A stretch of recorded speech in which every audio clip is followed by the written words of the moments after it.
Have you ever felt like you saw too much, as if there was something invisible pulsing behind appearances, and only you were able to perceive it? There's a price for that. Seeing what others don't see is like carrying an invisible blade in your chest. It cuts through illusions, but it also cuts through peace. Waking up is dangerous, because those who awaken discover that the world they thought they knew was just a collective projection, a theater where everyone pretends to understand the plot. Carl Jung said, "He who looks outside dreams, he who looks inside awakens."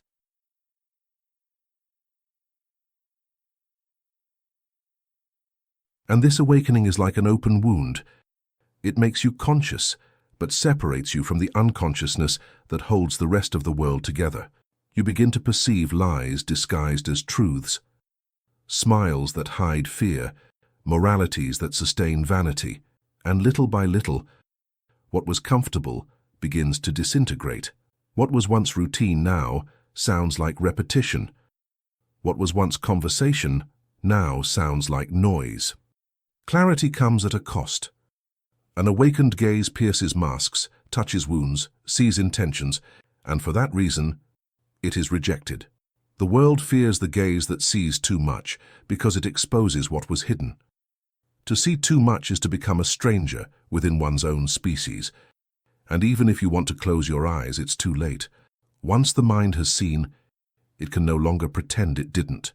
But there is something quietly beautiful in that risk. Because seeing is also liberating. It's stopping living by the illusions of others and starting to live by your own truth. It's accepting that awareness can hurt, but ignorance suffocates. If this message resonates with you, check if you are already subscribed to the channel, because here we talk about what the world avoids looking at. Comment below, "I see too much. I want to know if you feel that weight too." And leave a like, so that this reflection can reach others who are also awakening. When your vision expands, the first impact is astonishment. It's not a calm awakening. It's an electric shock that pierces the soul. Everything that once seemed obvious begins to crumble before your eyes. People continue to act as if nothing has changed, but you feel something essential has broken. It's as if a veil has been torn away, and behind it lies a landscape of illusions sustained by fear, desire, and convenience. The world is no longer the same, and at the same time, it never ceased to be. What changes is the way you look at it.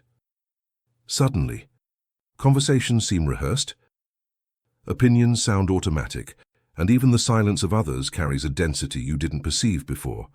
The mind tries to adapt, tries to return to the comfort of blindness, but it's too late.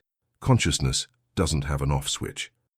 And what was ignorance would now be a lie, and you can no longer lie to yourself. Jung said that everything that does not become conscious returns as destiny. When you begin to see the collective unconscious, you realize how much of human life is driven by invisible forces. The fear of being forgotten, the need for approval, the constant escape from oneself. And the more you realize this, the stranger you feel within the system that continues to spin, indifferent. Seeing too much is a privilege disguised as a curse. Because when you perceive what lies behind appearances, you distance yourself from the game. And in this distancing, a silent loneliness is born. Not the loneliness of someone who is alone, but the loneliness of someone who can no longer pretend. Still, there's a kind of tragic beauty in it. The initial shock opens up space for a new way of seeing, cleaner, more real. And in the midst of the confusion, a thread of lucidity emerges, the recognition that perhaps the pain of seeing is the first step towards truly understanding. Awareness hurts, not because it's cruel, but because it's true. When you begin to see clearly, everything that was hidden comes to light. The motives behind the gestures, the intentions disguised as kindness, the masks that sustain relationships. And it's impossible not to feel pain in the face of this. Awakening is the moment when the mirror shatters, and for a while, all you can see are the shards reflecting parts of yourself you preferred to ignore. You discover that the human mind is a labyrinth made of fears and justifications, that the ego creates stories to avoid facing the void, that most people don't seek truth, they seek comfort, and then you realize the price of lucidity is the loss of innocence. Consciousness is like sunlight after a long night. It reveals beauty, but also exposes the dust that the darkness hid. Jung said that there is no awakening of consciousness without pain. The soul matures through confrontation with what it tries to avoid. To see too much is to be forced to deal with the real, with the raw, with what has no poetry, and yet to learn to find meaning there. The suffering of lucidity does not come from the truth itself, but from the resistance to accepting it. You begin to understand that there is no going back. Once the mind grasps the mechanism, it can no longer pretend not to know. Pain becomes a companion, not an enemy. It points out what needs to be seen, what needs to be healed, what still lives in the shadows. And little by little you realize that the pain of conscience is also the birth of freedom, because only those who see can choose. Only those who understand can transform. Suffering, when understood, ceases to be punishment and becomes initiation. Clarity is not the end of pain. It is the beginning of a new way of feeling it, without escape, without drama, just presence.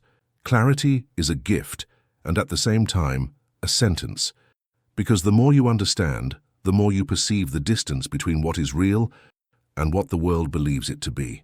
Consciousness expands your perspective, but it also separates.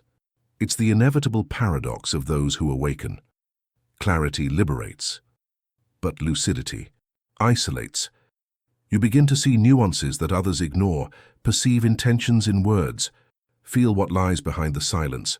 And suddenly, the simple act of being among people becomes a solitary experience. You try to explain what you feel, but words seem insufficient. Those who are still asleep don't understand the language of those who have already awakened. And so the abyss is born, invisible, but profound. Jung said that loneliness doesn't come from being alone, but from being unable to communicate what is important. This is the essence of the paradox. The more conscious you become, the harder it is to find someone who truly understands you. Excessive clarity can turn into exhaustion, because seeing too much is feeling too much. Every banal gesture gains weight. Every glance carries meaning. Every word resonates with an echo that few perceive. There are moments when you wish you didn't see so much, didn't feel so much, but it's too late. An awakened mind doesn't unlearn how to see. Even so, amidst this isolation, something silent blossoms, a kind of serenity that doesn't depend on the world's approval. You begin to understand that lucidity didn't come to distance you from people, but to bring you closer to the truth. And the truth, however harsh it may be, always sets you free. Consciousness is paradoxical because it destroys and heals in equal measure. It snatches you from the dream, but delivers you to yourself. And perhaps that is the purpose of seeing too much, to endure the pain of understanding,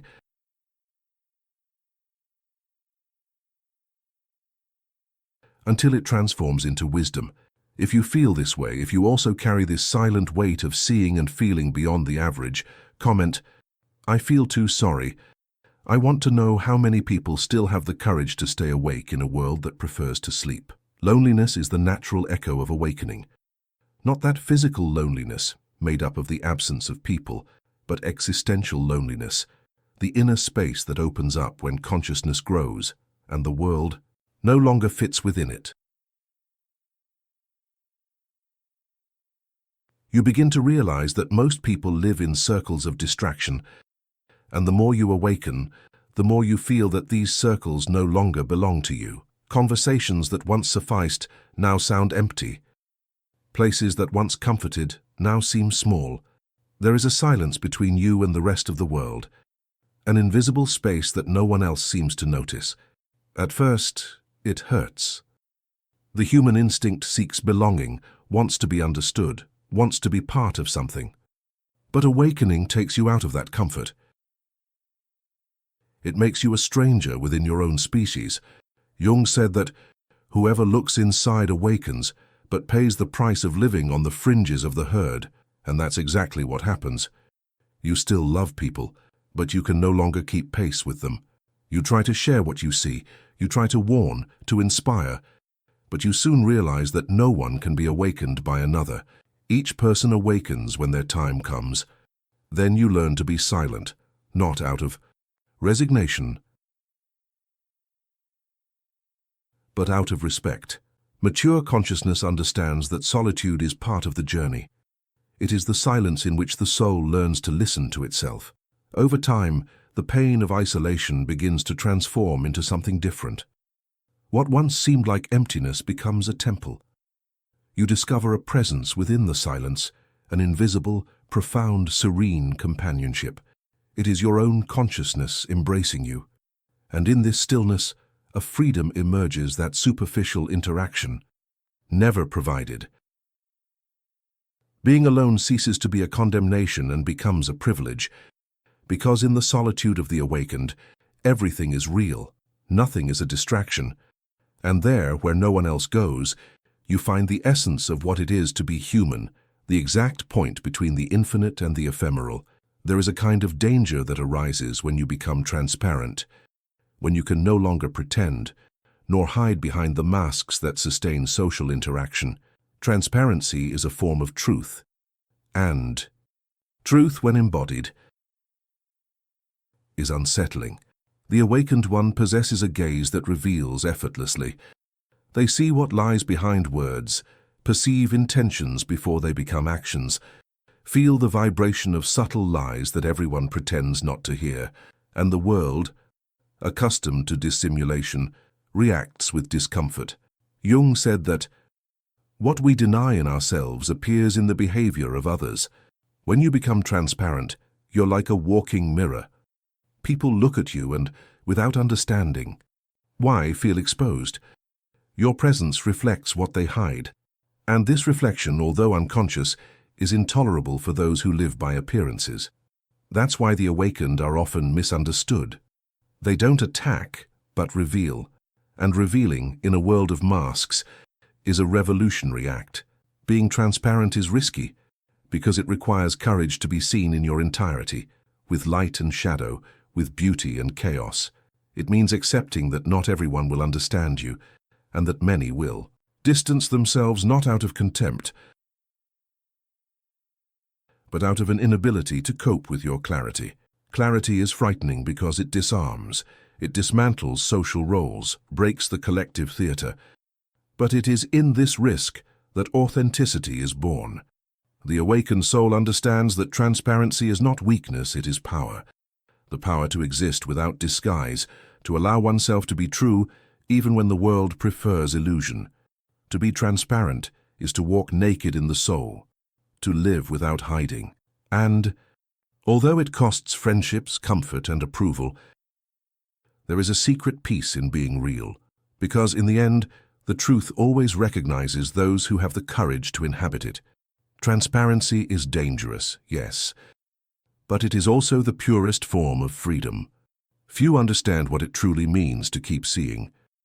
Awakening doesn't happen all at once. It demands resistance.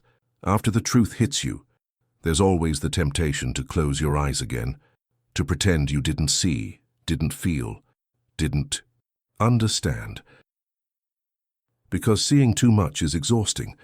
The awakened mind finds no rest. It analyzes, perceives, feels everything in depth. The lies of the world cease to entertain.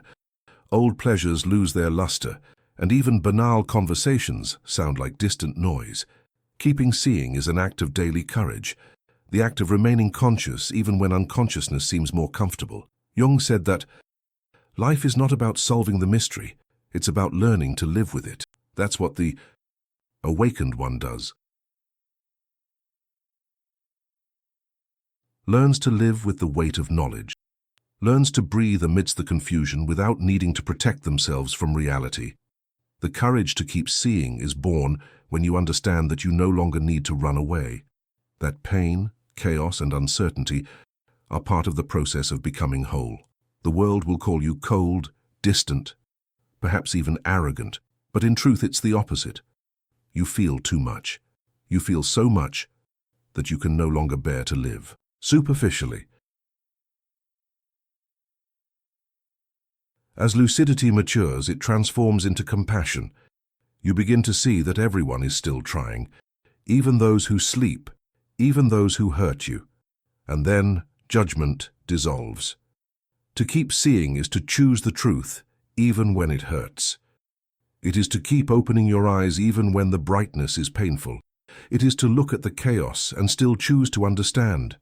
There is beauty in this persistence, the beauty of those who do not give up on existing fully. And perhaps that is true. Modern heroism. Not fighting against the world, but remaining awake within it. If you feel this way, if you've learned to keep looking even when everything inside you wants to give up, comment, "I'm still watching." I want to know who still has the courage to stay awake. There is a point on the path of consciousness where the gaze turns inward and encounters the abyss. Not the abyss that is outside, but the one that lives within each of us. It is the silent space between what you believed yourself to be and what you truly are. The abyss of lucidity is not punishment. It is a consequence. The more you see, the more you realize how much you still don't understand. And in this recognition, a void is born. A void that is not absence, but vastness. The mind, accustomed to filling everything with answers, tries to escape. But the abyss cannot be avoided. It is the portal that separates knowledge from wisdom. Jung said that whoever looks too much at the light risks not seeing the shadows. The abyss exists to balance the gaze. It forces you to see what still hurts, what is still fragmented. And when you face this depth, something inside you falls apart. Concepts lose value. Certainties dissolve. The ego despairs, trying to hold on to what is crumbling. But it is in this collapse that the real begins to emerge. The abyss is not the end. It's the crossing. It wants you to descend, to get lost, to surrender. Because only those who surrender to the darkness are capable of finding the genuine light. Not the light of ideas, but the light of experience. The abyss teaches you to see without understanding, to feel without explaining. It makes you realize that lucidity is not control, it's surrender. And when you stop fighting the void, something changes. Fear transforms into respect. Pain transforms into presence. And the silence, once terrifying, begins to sound like an old, familiar song. You understand that the abyss wasn't there to swallow you. It was there to give you back to yourself. It is in this immersion that the awakened one learns true courage, not the courage to confront the world, but the courage to confront one's own being. The inner journey begins when you accept that the abyss is not the enemy, but the path. Awakening doesn't happen when the mind understands. It happens when the heart surrenders. It is in this surrender that you realize there is nothing to conquer, only something to integrate. Everything that once seemed fragmented begins to silently At this point, reorganize consciousness itself. expands beyond the mind. The rejected You parts of the soul, realize you are anger, never sadness, truly fear, alone, that there cease to be is monsters something and become within messengers. you observing You begin to listen to everything them, with and in serenity. dialogue with what you once Even feared, in you moments discover a of new downfall. kind of strength.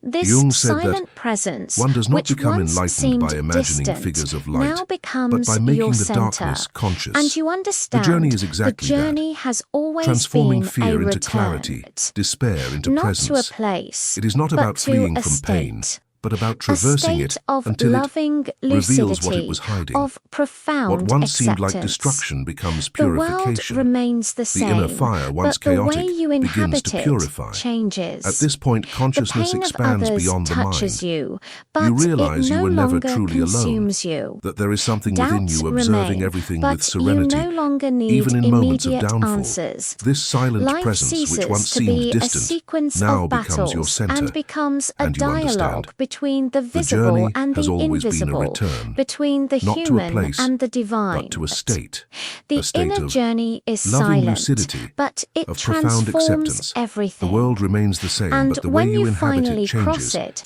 you The pain of others realize touches that you, but it awakening no longer was consumes never you. about Doubts understanding the remain, world. It but you no was longer about need immediate remembering answers. who you are Life when the ceases to be a world sequence falls of battles and silent. becomes a dialogue After between traversing the the visible and the darkness invisible, and returning between from the the human abyss, and the divine. something The inner within journey you is will silent, never be the same. but it transforms everything. There is And when you no finally cross fanfare, it, no you realize that glorious awakening was revelation. never about There is a understanding the new, world. mature, almost sacred silence. It was about remembering who you are when the Awakening world doesn't falls make silent. you superior. After traversing the It darkness makes and you returning from simpler. the abyss, You something begin within to you see will the never be the grandeur same. in small There is no things, fanfare, the no presence glorious revelation. contained in There is a every new, gesture, mature, the mystery almost hidden in sacred the silence. everyday. The Awakening mind doesn't that make you once superior. sought It makes you explanations simpler. now bows You begin before to see the grandeur inexplicable. in small things, And it is the at this presence point contained in that every true gesture, the awakening mystery happens. hidden in the When you everyday, understand the mind that that seeing once is sought not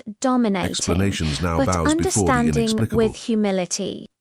Jung And said it is at that this point that wholeness true is awakening not happens, achieved through when you perfection, understand that seeing but is not through the dominating, but integration understanding of with humility. opposites. Jung This said is that what the wholeness is awakened not one achieved through learns. perfection, but Life through is the made integration of of opposites. paradoxes, This is and what the all of awakened them one are learns. true. Life is made of Light paradoxes, and shadow, and all of them are true. joy and pain, Light and shadow, love joy and and fear, pain, it's all love and part fear, of the same it's dance. all part of the same dance. The ego wants The ego to wants choose to choose a a side, side, but the the soul soul wants wants to to embrace embrace the whole. the whole.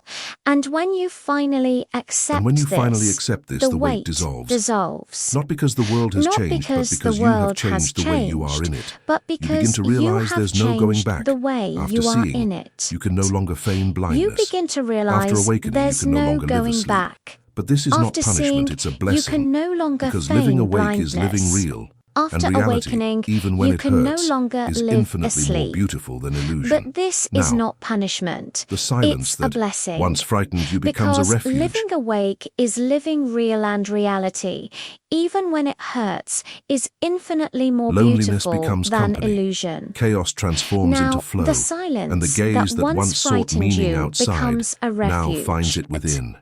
You no longer need to Loneliness understand becomes everything. company. Just feel what is Chaos true. transforms And if you've made into it this flow, far, it's because and something the within you gaze has that awakened once as well. sought meaning Then subscribe to the outside channel, now because this finds space it is for within. those who see what the world You no does longer not see. need to understand everything, I just woke up feel down here, what is true. so I know you made this journey And with me. if you've made Leave it this far, it's Like this because helps spread that something awareness to within others who are you waking has up. awakened as well. Then And watch the next video subscribe to the channel, that is appearing because on the this screen. space Because is for the awakening those who has no see end. what the It world simply does not continues see. silently within you.